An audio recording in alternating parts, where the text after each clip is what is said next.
오늘 함께 보실 말씀 우리 시편 112편 말씀입니다.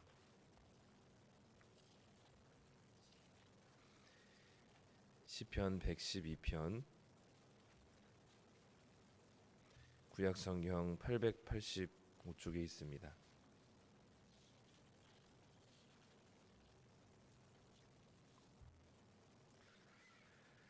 시편 112편 1절부터 10절까지 말씀. 네, 우리 함께 한 목소리로 읽도록 하겠습니다. 할렐루야. 여호와를 경외하며 그의 계명을 크게 즐거워하는 자는 복이 있도다. 그의 후손이 땅에서 강성하며 정직한 자들의 후손에게 복이 있으리로다. 부와 재물이 그의 집에 있으며 그의 공의가 영구히 서 있으리로다. 정직한 자들에게는 흑암 중에 빛이 일어나나니 그는 자비롭고 긍휼이 많으며 의로운 이로다.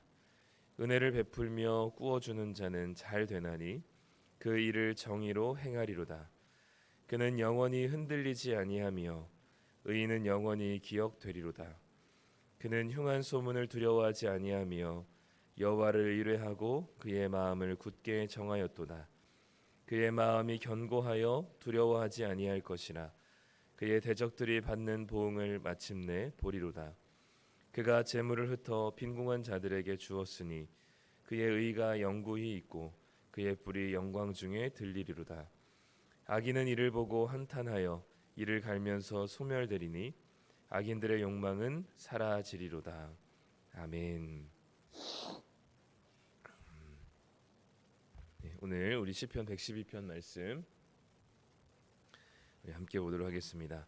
어제 우리가 읽었던 111편 말씀은 우리가 어제 말씀드렸듯이 할렐루야 찬송시라고 불렀죠. 그래서 할렐루야라고 시작하면서 이 하나님을 기억하고 그리고 이 하나님을 섬기는 백성들 중에서 하나님에게 감사하는 그 찬양의 고백이 이제 이 시편 111편에서 등장했는데, 오늘 우리가 읽은 112편은 그 하나님의 말씀, 하나님을 경외하고 하나님 말씀대로 살아가는 자에 대한 삶을 노래하는 이제 할렐루야 지혜시라고 하면 좋을 것 같아요. 그래서 진정으로 하나님의 이 복된 지혜를 가지고 있어서 그 말씀대로 살아가는 자의 삶의 모습이 어떠한가, 그게 이제 오늘 112편의 말씀이거든요. 어떻게 보면 111편에 이어지는 이야기입니다. 왜냐하면 111편 마지막 절인 10절에서 뭐라고 얘기했냐면 여호와를 경외함이 지혜의 근본이고 그의 계명을 지키는 자는 다 훌륭한 지각을 가진 자이다 라고 이야기하면서 과연 그를 경외하며 살아가는 지혜로운 자의 삶은 어떤 삶인가 라는 것을 112편에서는 이어서 얘기하고 있기 때문에 111편과 잘 이어지는, 긴밀히 이어지는 시이기도 하죠. 그러니까 사실 112편은 한마디로 그리스도인의 삶의 모습에 대해서 아주 함축적이지만 분명하게 이야기를 하고 있습니다. 그러면 그 하나님을 경외하며 그 계명을 지키는 자, 즉 그 지혜로운 자의 삶은 무엇인가라는 것을 보면 112편에 보면 할렐루야 여호와를 경외하며 그의 계명을 크게 즐거워하는 자는 복이 있도다라고 얘기하면서 그 지혜로운 삶, 여호와를 경외하며 그의 계명을 지키는 지혜로운 자는 복이 있다라고 선언을 하고 있습니다. 시편에서 이 가장 중요한 단어 중에 하나가 복입니다. 왜냐하면 시편 전체를 요약하고 정의 내리는 시가 시편 1편이거든요. 그 시편의 1편에 보면 우리가 알고 있듯이 복 있는 자는 이라고 얘기하면서 이러이러한 자다라고 정의를 내리고 있죠. 그러면서 시편 1편 1절에서는 무엇 하지 않는 자가 복 있는 자라고 얘기하고 2절부터는 무엇 하는 자가 복이 있다라고 얘기합니다. 근데 2절부터 나오는 무엇 하는 자는 뭐냐면 여호와를 즐거워하고 그의 율법을 주야로 즐거워 묵상하는 자라고 얘기해요. 즉 오늘 우리가 읽은 112편 1절에도 동일한 이야기가 나오는 거죠.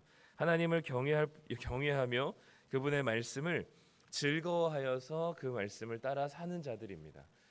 우리 지난 주일에도 말씀드렸듯이 우리가 하나님 말씀을 순종하는 것은 타율적인 것도 아니고 자율적인 것도 아닙니다. 벌받기 싫어서 또는 혼나기 싫어서 아니면 지금 하나님께서 뭔가 내 삶에 무언가 크게 손을 대실까봐 아니면 무언가를 더 받기 위해서 순종하는 것이 아니라 그분의 법이 내 안에 들어온 이상 그 법을 따르는 것이 나에게 너무 자연스러운 일이 되었고 그 말씀을 따라 사는 것이 나에게 가장 큰 기쁨과 즐거움과 행복이 되기 때문에 그 말씀을 따라 순종하기로 애쓰는 거거든요. 오늘도 우리에게 주어진 말씀을 순종하는 이유는 하나밖에 없습니다. 하나님이 너무 좋기 때문이죠. 그분의 말씀이 그 잔소리로 들리지 않고 그분의 말씀이 즐거운 겁니다. 그 말씀대로 순종하는 것이 우리의 낙이 되는 것이고 행복이 되는 것이죠. 그런 자가 복 있는 자다라고 얘기하고 그런 자가 지혜 있는 자의 삶이다라는 것을 얘기합니다. 그의 삶에 대한 이제 현생에 대한 이야기를 하죠. 현세 그 그리스도인의 삶의 지금 모습이 어떠한가? 2절에 보면 그의 후손이 땅에서 강성하며 정직한 자들의 후손에게 복이 있으리로다.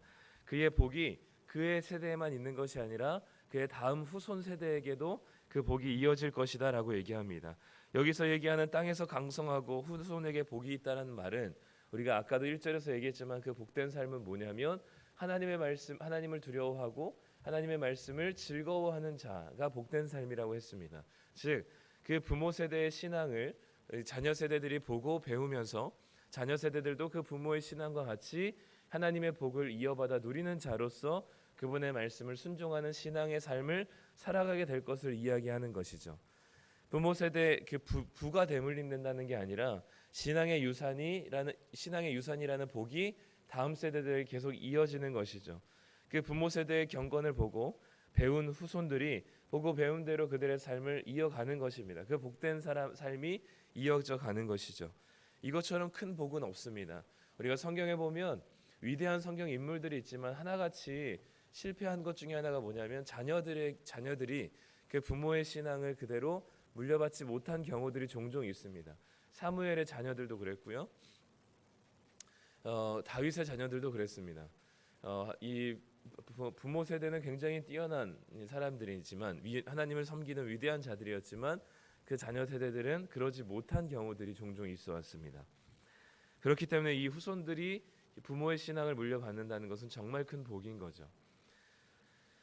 또한 3절에 보면 부와 재물이 그의 집에 있고 그의 공의가 영구히 서 있으리로다라고 얘기합니다. 기본적으로 부와 재물도 복입니다. 네, 그리고 우리가 구약에 있는 모든 물질적인 축복에 대한 이야기를 모두 다 부정할 필요는 없습니다. 물론 예수님 잘 믿는다고 모두가 다 부자가 될 수는 없는 노릇이고 또 부자가 되지도 않습니다. 그리고 부자가 되기 참 희박합니다. 하나님 말씀대로 살아가다 보면 그런데 부와 재물이 어쨌든 그의 집에 쌓이게 된다는 것은 참 좋은 일이죠. 그리고 복된 일입니다. 네, 그 과정들, 그 부와 재물이 쌓아지는 그 과정들은 3절 하반절에 나온 것처럼 공의가 영구히 서 있어야만 합니다. 그러니까 공의로워야만 하는 거죠. 그 재물을 쌓고 부가 그 집에 있는 그 과정은 불의한 재물이 있으면 안 됩니다. 불의한 과정 중에 얻어진 재물들이 아니라 열심히 일하고 기본적으로 근데 하나님의 말씀을 기준 삼아 사는 자들은 이 재물이 하나님의 것이라고 생각하는 청지기적인 삶을 살기 때문에 과소비를 하거나 분에 넘치는 허영과 사치를 하지 않습니다. 그러니 재물을 주시는 분이 하나님이시라는 재물의 주인이 하나님이시라는 개념이 탑재되어 있는 그리스도인들에게는 기본적으로 내 마음대로 내 사고 싶은 대로 내 기분대로 물건을 사거나 지출을 하지 않고 규모 있는 재정 지출을 하게 돼요. 그러다 보면 재물을 조금씩 모으게 되겠죠. 기본적으로 우리 기독교 역사 속에서도 보면 우리 중세 시대 때 칼빈 시대나 루터 시대 때도 보면 기본적으로 자본주의가 정착해가는 과정 속에 그리스도인들이 중산층이 되는 경우들이 많아요. 왜냐하면 이들이 절약하고 잘 쓰지 않고 그리고 지출을 줄이면서 자신의 그 경제적인 지출의 규모를 정하고 그리고 열심히 돈을 벌어서 저축을 하거든요.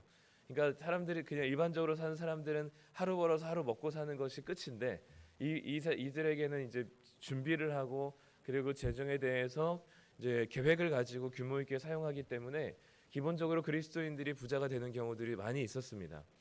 그러니까 기본적으로 하나님이 재물의 주인이 하나님이라고 생각하는 그리스도인들에게는 기본적으로 필요한 재물들이 모이게 되는 것이죠. 그 과정들이 그리고 불의하거나 불법하지 않고 공의롭게 그 과정들이 주어지게 됩니다. 그리고 그것들보다 훨씬 더 중요한 것은 뭐냐면 어떻게 그 재물을 사용하는가인 거죠. 그것이 5절과 9절에 나와 있습니다. 5절에 보면 은혜를 베풀며 꾸어주는 자는 잘되나니 그 일을 정의로 행하리로다라고 되어 있고요.